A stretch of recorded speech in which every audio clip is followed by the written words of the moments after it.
எவ்வளோ வச்சுக்கிறாரு காசு? இல்லையா ஒரு 50 பைசாவா இருக்கும். 50 ரூபா தரலாம் நிறைய வச்சுக்கணும்னு நினச்சான். 50 பைசா 2 வச்சுக்கிறேன். வனஜா வெர்சஸ் பட்டு. இப்போ வந்து சாதனா வெர்சஸ் பட்டு. Hello friends, welcome back to மாமா இங்க நிக்கிறேன். என்ன vlogனா மழைலாம் பெஞ்சி ஓஞ்சி இப்போ வந்து ஒரு ஈவினிங் ஸ்நாக்ஸ் தான் செய்ய போறோம். எப்பவுமே மழை வந்து ஓயல இன்னும் இருட்டிங் தான் இருக்கு. எப்பவுமே மழை வந்தா நம்ம ஒரு ஸ்நாக்ஸ் செஞ்சு சாப்பிட்டா நல்லா இருக்குமே அப்படின்னு தோணும். எல்லாருக்குமே தோணும். அப்படி தோணுனாதான் அவங்க மனுஷன். எல்லாருக்குமே தோணும். அப்ப நம்ம வந்து மழையில வந்து எங்களால செய்ய முடியாது. இப்ப மழை வரதுக்கு முன்னாடி செஞ்சு வச்சுக்கலாம், மழை வந்தது சாப்பிடலாம். ஆமா கரெக்ட். ஏன் சொல்றேன்னா மழை வந்து அடின்னு வர மாதிரி இருக்கு, இருட்டிட்டு.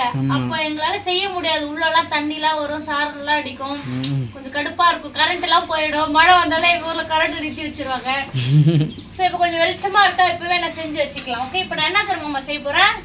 உங்களுக்கு பிடிச்சதுன்னு சொல்ல மாட்டேன், எல்லாருக்குமே பிடிச்சது. பொதுவா எல்லாருக்குமே பிடிச்சது. பொதுவா இது எல்லாருக்குமே பிடிக்கும். முக்கியமா பட்டுக்கு ரொம்ப பிடிக்கும் இந்த போண்டா. வனசாக்கு ரொம்ப பிடிக்கும். வனசா வந்து இங்க இல்ல, எங்க வீட்டா இருக்கா. செஞ்சு எடுத்துட்டு போயிட்டு கொடுப்பேன் நான். இங்க பாருங்க, நான் முதல்ல சொல்லிடுறேன். ஃபர்ஸ்ட் லைனா சொல்லிடுறேன், 1 by 1. 1 டம்ளர் இட்லி மாவு.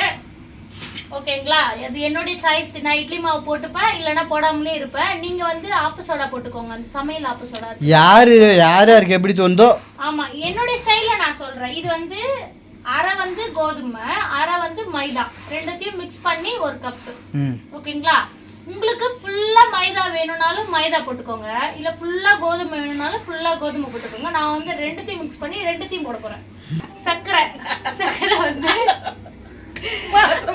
வந்து 1 கப்பு போடல, 3/4 கப்பு போட போறேன் நானு. ஓகேவா? இப்படி போட கூடாது, அரைச்சி தான் போடணும். சர்க்கரையோட போடுறாங்க தான், ஆனா நம்மளுக்கு வந்து அரைச்சி போட்டா கொஞ்சம் இதுவா இருக்கும். நீ வந்து அரைச்சிட்டு வந்துரு. இந்தா, நான் வந்து 3/4 கப்பு சர்க்கரை எடுத்திருக்கேன். இந்த ஒரே அதிகமா போயிடுச்சு. இந்த ஏலக்காய் அது கூட போட்டிருக்கேன். அது வந்து வாசனைக்கு ஏலக்காய் கொஞ்சம் ஒரு 4-5 ஏலக்காய் போட்டுக்கோங்க, வாசனையா இருக்கும். போட்டுக்கோங்க. இது வந்து இட்லி மாவு ஊத்துறேன். போடுங்க, ஏலக்காய் போடுங்க. ஏலக்காய் நாங்க போட்டுக்கிறோம் அதுல. இட்லி மாவு கேக்குறீங்களா அப்படின்னு கேட்டாங்க. இது தயிர் இல்ல, இட்லி மாவு. நான் கேட்டேன் தயிரான்னு. அவ்வளோதான், இது வந்து ரெடி ஆயிடுச்சு. லைட்டா வந்து சமையல் சோடா எடுத்துட்டு வந்து நான் போட்டுப்பேன். அங்கே எடுத்து வச்சிருக்கேன். தண்ணி ஊற்றி உங்களுக்கு எவ்வளோ பதமோ நீங்கள் அது மாதிரி போண்டா போட போறீங்களா இல்லை குழி பணியாரத்தில் போட போறீங்களோ அது மாதிரி தண்ணி ஊற்றி மிக்ஸ் பண்ணிக்கோங்க. நல்லா சூப்பராக மிக்ஸ் பண்ணியாச்சு.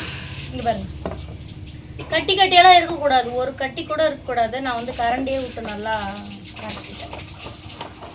இப்போ வந்து நான் போண்டா போடலை, நான் வந்து குழிப்பணியார கல்லில் வந்து போட்டு எடுக்க போகிறேன். அதான் ஸ்வீட் போண்டா. ஸ்வீட் போண்டா நான் ட்ரை பண்ணேன், எண்ணெயில் போட்டேன், அதுவும் நல்லா வந்துச்சு. இப்போ வந்து நான் குழிப்பணியார கல் வச்சுருக்கேன், அதில் தான் நான் ட்ரை பண்ணேன். அது போண்டா மாதிரி தான் வரும். ஸ்வீட் போண்டான்னு சொல்கிறது தப்பு இல்லையே. நம்ம இஷ்டம் தான், எப்படி வேணாலும் சொல்லிக்கலாம். ஸ்வீட் போண்டா அதுதான் குழிப்பணியார கல்லில் போட போகிறேன். ஸ்வீட் போண்டாவை தான். மெயினாக உப்பு போட மறந்துட்டேன், இப்போதான் போட்டேன் உப்பு. லைட்டாக டேஸ்ட்டுக்காக உப்பு, சும்மா இவ்வளோ தூரம் போடும். ஒரு பிச்.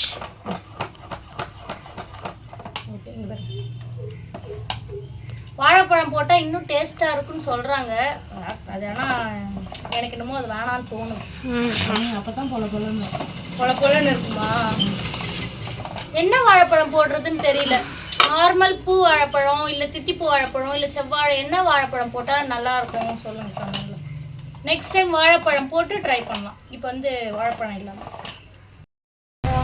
பண்ணுவோம். இது பேர் வந்து போண்டாவா இல்லை குழிப்பணியாரமா? குழிப்பணியாரம் தான். ஸ்வீட் பணியாரம், ஸ்வீட் குழிப்பணியாரம்னு வச்சுக்கலாம். சரி, ஓகேவா? ஸ்வீட்லேயே வெல்லம் ஸ்வீட் இல்லை, இது சக்கரை போட்ட ஸ்வீட்.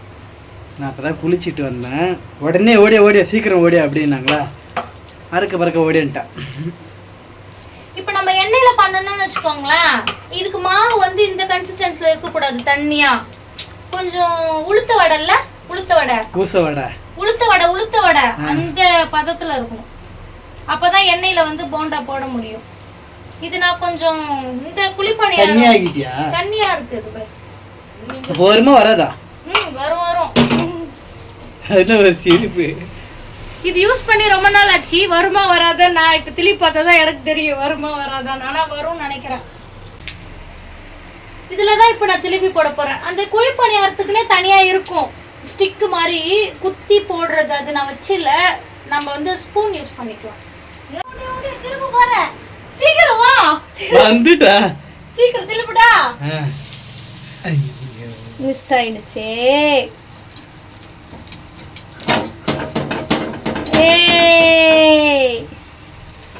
அதிசயம். அந்த குழி உள்ள பொருந்த மாட்டுது. பின்னாடி வர்றவர் எப்படா வரும் அப்படின்ட்டு எதிர்பார்த்துன்னு. யாரு?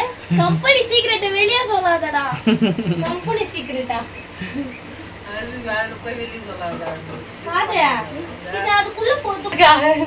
இவ்வளவு நேரம் வனஜா வெர்சஸ் பட்டு, இப்ப வந்து சாதனா வெர்சஸ் பட்டு. இது ரெண்டு நான் திருப்பி போட்டது. இதெல்லாம் சித்தி திருப்பி போட்டது. யார் திருப்பி போட்டேன்னு நடக்குது. எது நீ திருப்பி போட்டது நல்லா இல்ல. இது நான் பாரு எவ்வளவு அழகா போட்டிருக்கேன் பாரு. இது ரெண்டும் உங்க ரெண்டு பேருக்கு அவார்டு காத்துக்கின்னு இருக்குது. திருப்பி போட்ட அவார்டா? திருப்பி போட்ட அவார்டு நல்லா வருதுல்ல? நல்லா ரவுண்டா ஷேப்பா அழகா வருது. பிக்காம வருது உருப்படியா. வாய வைக்காதீங்க. ஆமா யார் சொன்னாலுமே வராது.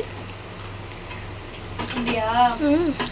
வேற லெவல் டேஸ்ட். ஆனா எப்படி கத்திலே அழகா திருப்பினா அந்த ஸ்டிக்கெல்லாம் நம்மளுக்கு தேவையில்ல. கத்தியே வந்து அழகா திருப்பிட்டேன். ஸ்பூன்ல பேக் சைடு ஃப்ரண்ட் சைடு ரெண்டு சைட்லயும் ரெண்டு ஆயுதம் வச்சு திருப்பியாச்சு. சாப்பிடலாமா? சாப்பிடலாம் வாங்க. சுட சுட குழி பணியாரம், ஸ்வீட் குழி பணியாரம். குழி பணியாரம் ஸ்வீட் போட்டது சக்கரை வெல்லம் போட்டு நம்ம இன்னொரு நாள் ட்ரை பண்ணலாம். இது வந்து ஃபுல்லாவே ஒயிட் சுகர்.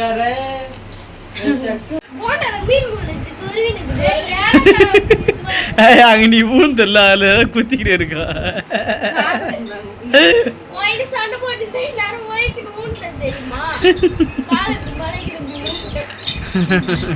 அப்பா ஒரு 50 ரூபா கொடுப்பாரு, அவங்க அம்மா ஒரு 50 ரூபா கொடுப்பாங்க. ஒரு 100 ரூபாய்க்கு ஸ்நாக்ஸ் வாங்கி சாப்பிடுவாங்க. நினைப்புதான் குழப்ப கெடுக்கிறாங்க. 10 பைசா தர மாட்டேங்கிறாங்க எங்க வீட்டுல. எப்பயாதான் தராங்க. வீண் செலவு பண்றேன். சாக்லேட் வாங்குறேன் தர மாட்டாங்க. நீ என்ன குழந்தையா? நீ இப்ப சாக்லேட்டா? அந்த காசு என்ன பண்ணணும்? என்ன பண்ணணும்? உண்டியில போடணும். உண்டி வாங்குனாக்கா அதெல்லாம் வீண் செலவுன்னு சொல்லிச்சு என்கிட்ட. உண்டி நான் வாங்கி வச்சுக்கிறேன். அப்படியா? ஆமா ஆப்பிள் உண்டி. எவ்வளோ வச்சுக்கிறாரு காசு? இல்லையா ஒரு 50 பைசாவா இருக்கும். 50 50 ரூபா தரலாம் நிறைய வச்சுக்கணும்னு நினைச்சான். 50 பைசா 2 வச்சுக்கிறேன்.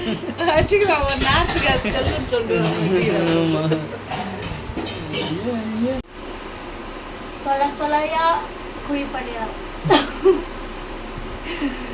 சொல்லையா புத்திரிக்காய் மாதிரி சொல்லையா அது கொலையா முந்திரிக்காய். அப்படியா? ஏதோ ஒண்ணு.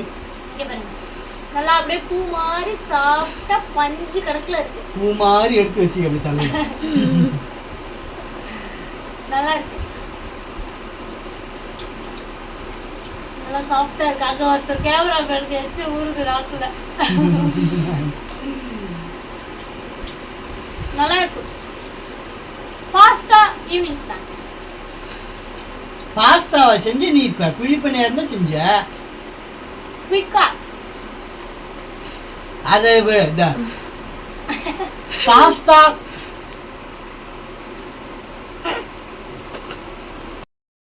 ஃப்ரெண்ட்ஸ், இதே மாதிரி குழி பணியாரம் வந்து நீங்களும் வீட்டில் ட்ரை பண்ணி பாருங்கள். இந்த வீடியோ பிடிச்சிருந்தா மறக்காமல் லைக் அண்ட் ஷேர் பண்ணிவிட்டு நம்மளுடைய பழைய சேனல் ராஜ்கிரி 3000 சப்ஸ்கிரைப் பண்ணிவிட்டு இந்த சேனலை சப்ஸ்கிரைப் பண்ணிக்கோங்க. பை பை பாய்.